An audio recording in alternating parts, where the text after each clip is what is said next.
This exercise we're going to practice together is called balloon breathing, also called belly breathing. And for this, I'd just like you to sit or stand comfortably wherever you're at.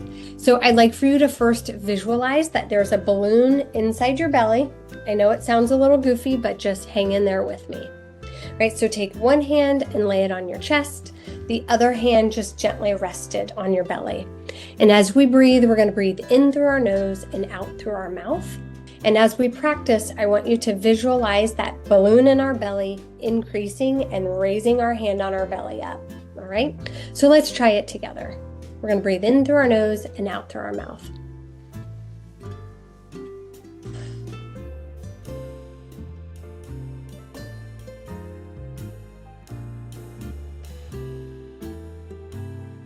Give yourself one more deep belly breath.